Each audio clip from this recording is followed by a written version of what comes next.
name is Brady Lee, and welcome back, or welcome to Paradise Pet Care. Today, we are what the heck? I haven't posted in a while on this YouTube thing, so we're doing that, and I'm trying to get more active on here because I do really enjoy posting on YouTube, and I'm now in a broadcasting class, which is really cool and helpful when it comes to making YouTube videos. But I hope you enjoy this video, because today we are talking all about bunny first aid kits, and I'm going to be showing you my first aid kit and everything I recommend you have in yours. Let's get into this video. Yes. Alright, so I'm back. This is my bunny first aid kit.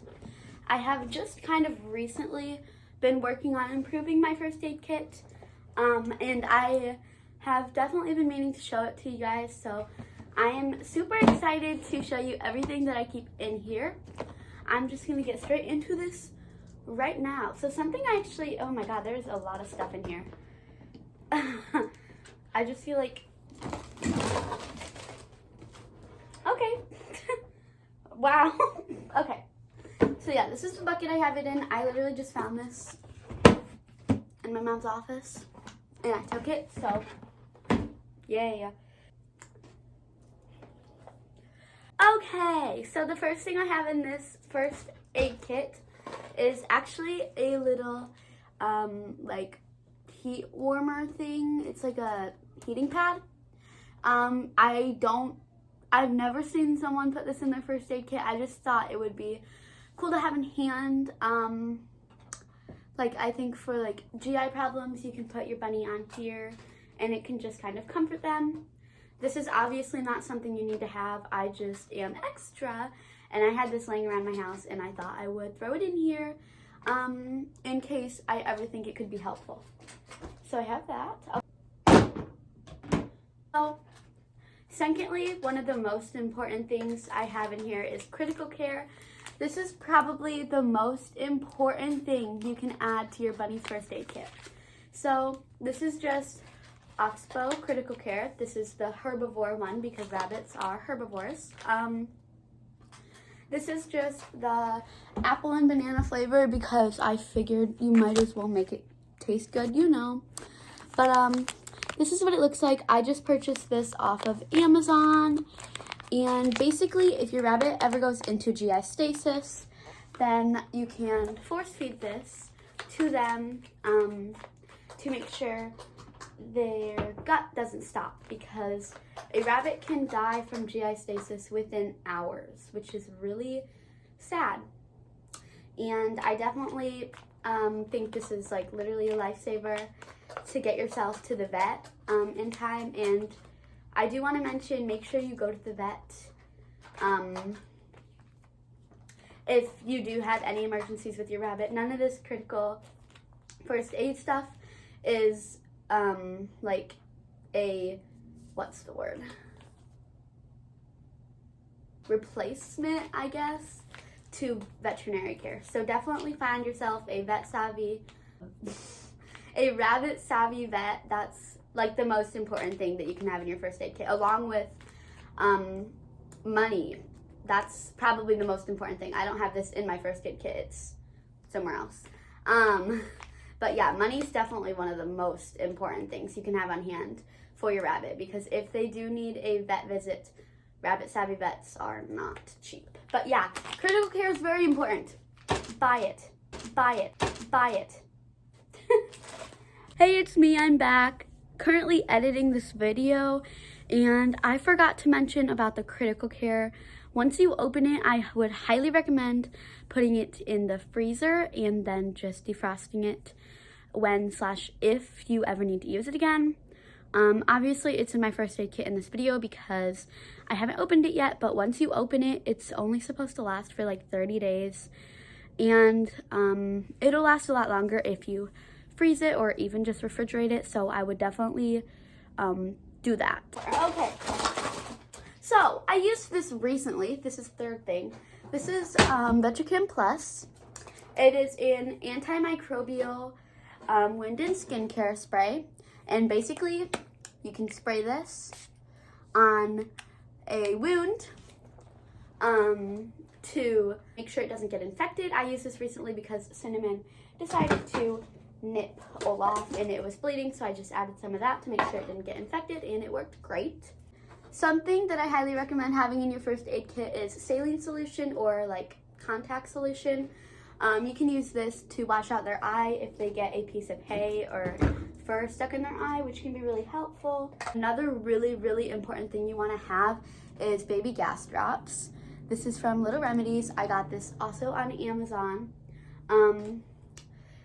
If your bunny does go through GI stasis, or if they happen to have a little bit of gas, you can give this to them to make sure that those gas bubbles in their stomach go away, and they don't end up getting sicker. Once again, definitely bring your rabbit to the vet if you notice any signs of gas. Basically, it would just be you hear a little like gurgle from their stomach, if that makes sense. You would be able to hear it out loud though, versus like just regular GI movement. So this is definitely a very important thing to have on hand. Along with that, you definitely want to make sure you have syringes on hand, because without syringes, you wouldn't be able to give your bunny all this important medicine that you might need to give them.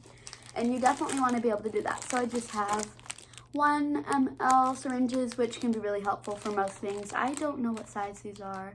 I think these are 10 ml. Yeah, these are 10 ml syringes. This is just an extra little one that came with the gas drops I got. So those are definitely very important. Oh, I also have these.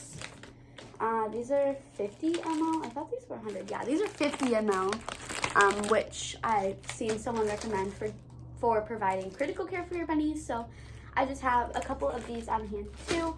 Yeah, definitely get syringes. Those are pretty important. Something else I have in here is actually a stethoscope, like a human stethoscope. This is definitely not necessary, and I've never used this on rabbits, but you can use this to obviously check their heart, but also their digestive system, and you can just put this on their stomach and listen to their digestive system. This is really not necessary. I just have it in here because, once again, I'm extra. If you do want to listen to your rabbit's digestive system, you can simply lay on the floor or bring your bunny up to you and like put your ear against like their stomach or their side, and you'll just kind of hear little movements. And if you do hear little movements, that's their digestive system moving, and that is good. If you do not hear movements, that is not good. I would highly suggest getting your rabbit to the vet ASAP. All right. So this is a little strange. Oh Lord. I have little baby socks in my first aid kit, which I find really cute. If your bunny ever develops sore hocks, you can put ointment on their feet, and then you can put little baby socks on their feet to make sure that they don't lick the ointment off. So I would definitely recommend having those. I just literally got those at the dollar store, so those are not a high priced item or anything like that. This is random. I just have a little puppy pad in here in case of like emergency vet visit. I grab my first aid kit. That way I can possibly use stuff in the first aid kit to hold them over until we get to the vet. And if, for instance, they pee in the carrier or whatever, I have an extra puppy pad on hand. Actually, I have 2 of these. I didn't even realize. Oh, this is so random. I don't even know why these are in here. I just have a little pack of tissues because I don't know why. I have some apple and kale baby food stuff. This sounds a little odd, but if your rabbit ever does go into stasis, sometimes they will accept like liquefied or like smushed food, especially like the stuff they like. My bunnies really like kale. You can get this in all different types of fruits. I think I got this at Walmart. I got it so long ago. I've used it a couple times just as a treat, but you just want to make sure the ingredients are only, for example, apple and kale for mine, because otherwise they can have additives that you do not want to feed your bunny. So yeah, that's definitely a cool thing to have. Not necessary. Instead of using that, you can always just smash some banana up or smash some of your bunny's smash some of your bunny's favorite fruit or veggies up and force feed them through the syringe. So, yep, I have this little cotton, like it's literally just like that you can wrap their limbs or ears with if they get a cut or get bitten. I've never used this. I never really feel the need to use it, but I have it in case I do need to use it. And along with that, I just have some medical tape to be able to tape this on. But we're getting to the grooming supplies now, which isn't, I just have it in my first aid kit because I like to have it. But before that, I just had this little palm leaf bowl. Why do I have this in here? I have no clue, but I do have it in here, so I don't know why I have it in here, honestly, but it's in here, so yay. Now into mostly the grooming stuff. With my brushes, I have the Hair Buster Pet Comb. This is my all-time favorite bunny brush. It has little rubber bits in there, and there's actually some fur in here right now, but it gets bunny fur out so easily. So I definitely recommend this because bunnies molt, and when they molt, they lose a lot of fur, and you do not want them digesting that fur, so it's really important to brush them. I have this little Flea Comb as well. It does not have rubber in it, but I like to use this to get tangles out, especially with my fluffy Holland Lot because he's fluffy, to get any tangles out before I use my hair buster so that it doesn't pull their fur and possibly hurt them. And then I have a Furminator. I don't use this very much either. I heard it was a really good brush. I got this on sale, so I wanted to try it, but I definitely would recommend paying the $20 on Amazon for a hair buster. It's okay, but I don't really use it that much. I prefer the hair buster for sure. This came in a bunny kit. When I first started owning bunnies, I got some little grooming kit. So I have this in here. I don't use it, but it's in here. I have some little cotton pads. This is to clean your bunny's nails if you accidentally cut their quip. I've used this once on my past bunny Coco and once on my past bunny Wilbur. I've never cut the quips of my current bunnies. I've just done it once to each of them. Along with that, I just have some cornstarch. This is what you can use to stop the bleeding if you are on a budget. It's really easy. It worked for me when I used it, but since then I have also gotten styptic powder, which is a more medically professional way to stop the bleeding. It's basically the same thing. It works the same. I just have this on hand now because I'm extra once again. And so now for my nail clippers, I have two pairs. This one's for dogs. I don't like it very much because it's so big. I've seen someone recommend this, but I don't really like them, honestly. But yeah, these are them. They have a little guard on the back, which I thought would be convenient so that you don't accidentally cut the quip, because I got really scared the first time I cut a bunny quip. But it's really not helpful because it's so far back since it's made for dogs. So if you really do go based off of that, you can still cut their quip. So yeah, if you do not know, the quip in a bunny's nail is the red part, like the base of their nail basically. And with bunnies who have clear nails, you'll be able to see their quip. And with bunnies who have darker nails like Cinnamon, it's harder to see, and you can like shine your flashlight under their nails to be able to see where it is, or just get a good, just be experienced, unlike me. But the clippers I do use are just these little cat nail clippers. They're really cheap. Forgot where I got them. I think Petco actually. No, not Petco. What the heck? Either PetSmart.com or Chewy.com. Probably Chewy. But yeah, they're just little cat nail clippers.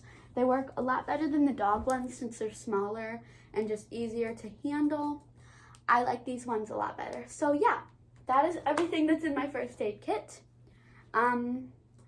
If you want to add a baby scale to your first aid kit, that's a really good idea, and I have been wanting to. I just haven't gotten the chance to get a full-on baby scale. But otherwise, if I can't get a baby scale, or if you can't get a baby scale, if you have like a regular home human scale, you can weigh yourself on it, chart that down, and then weigh yourself holding your bunny. And then obviously just do the math to find out how much your bunny is. You can weigh them regularly. I would recommend weighing them at least once when you first get them, or when they're at their adult age, and then charting that down. And if you notice any difference in their health, If you think something could be wrong, you can weigh them again and see if their, weight has dramatically changed. If so, there could most likely be something wrong with them, and you can bring them to the vet. Once again, if you ever sense something is wrong with your bunny, be sure to bring them to an exotic vet ASAP. Bunnies are unfortunately really fragile and just, I don't know how to say it really, but they're just so delicate, and you really just have to be careful with them. So I would definitely say make sure you have an exotic vet that you're comfortable with and you like, that you trust, and that you've brought your rabbit to before. They should definitely get yearly vet visits. Some people say every 6 months. I just kind of go with the flow. I don't really have a schedule with it. I just, whenever I feel like I want to, I do. Usually it would be once a year for me. But sometimes it would be more often if they're getting older. Or once again, if you sense anything is wrong, I bring them to the vet. So that is all for today's video. I hope you enjoyed this video. I really enjoyed making this video, and I hope to make more for you guys. So, bye! We are good.